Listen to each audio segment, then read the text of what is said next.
નગરના બામણવા ગામે નર્મદા કેનાલના રિપેરિંગ અને સફાઈના કામ ન થવાને કારણે ઓવરફ્લો થઈ હતી, જેને લઈ ખેડૂતોના 500 વીઘા જેટલા ખેતરોમાં પાક બરબાદ થયો। ખેડૂતોએ આરોપ લગાવ્યો કે રિપેરિંગ અને સફાઈના નામે લાખો રૂપિયાના બિલો બનાવવામાં આવ્યા, પરંતુ વાસ્તવમાં કોઈ કામ થયું નથી। આના પરિણામે મુખ્ય કેનાલમાંથી લાખો ગેલન પાણી વેડફાયું, જ્યારે ગામના પીવાના પાણીની અછત છે। ખેડૂતોએ સરકારી તંત્રની નિષ્ક્રિયતા અને કોન્ટ્રાક્ટરો દ્વારા ગ્રાન્ટના દુરુપયોગની શંકા વ્યક્ત કરી કામગીરી સામે રોષ ઠાલવ્યો છે। કેનાલ વારંવાર તૂટે છે અને માલમાં કંઈ ઠેકાણું પડતું નથી। રજૂઆત છતાં એ અમારું કેનાલ ઉપર ધ્યાન આપતા નથી। વધારે પાણી આવવાથી કેનાલ તૂટી જાય અને રજૂઆત કરતા સાહેબો સાંભળતા જ નથી। એટલે કેનાલ બે બાજુ ઉપાડવા માંગે છે ને, બે બાજુ દિવાલ કરી અને અમે ઉનાળો રજૂઆત કરી કે થઈ જશે કંઈ કરતા જ નથી કામ। આજ અંગે વધુ વાત કરીશું। સંવાદદાતા ફઝલ ફોન લાઈન પર જોડાયા છે। ફઝલ, ખેડૂતો અને ગામ લોકોનો આક્ષેપ છે કે જે કેનાલ છે રિપેરિંગ અને સાફ સફાઈ કામ ન થવાના કારણે ઓવરફ્લો થઈ ખેડૂતોના પાકને નુકસાન થયું, વિગત જણાવશો।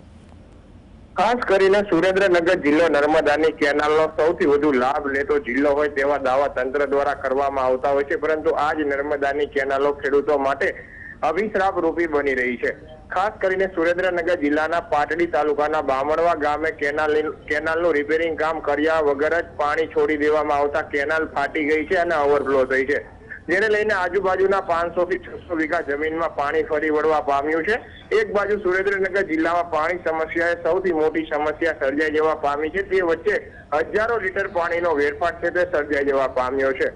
રિપેરિંગ અને સાફ સફાઈના નામે લાખો રૂપિયાના બિલો બની જતા હોય છે, પરંતુ તે છતાં પણ રિપેરિંગ કામ નથી થતું હોતું, જેને લઈને ખેડૂતોની કિંમતી જમીનોનું ધોવાણ પણ થતું હોય છે। આ જ પ્રકારનો બનાવ ફરી એક વખત સુરેન્દ્રનગર જિલ્લામાં બન્યો છે। ખેડૂતો દ્વારા જે ઉનાળુ તલ અને અન્ય જે શાકભાજી સહિતના પાકોનું વાવેતર કરવામાં આવ્યું હતું, તેના ઉપર પણ પાણી ફરી વળવા પામ્યું છે। ખેડૂતોએ મોંઘાદાટ બિયારણો ખરીદી કરી અને વાવેતર કર્યું હતું, પરંતુ નર્મદા વિભાગની બેદરકારીના કારણે આ પ્રકારનો જે બનાવ છે તે ફરી એક વખત સામે આવ્યો છે।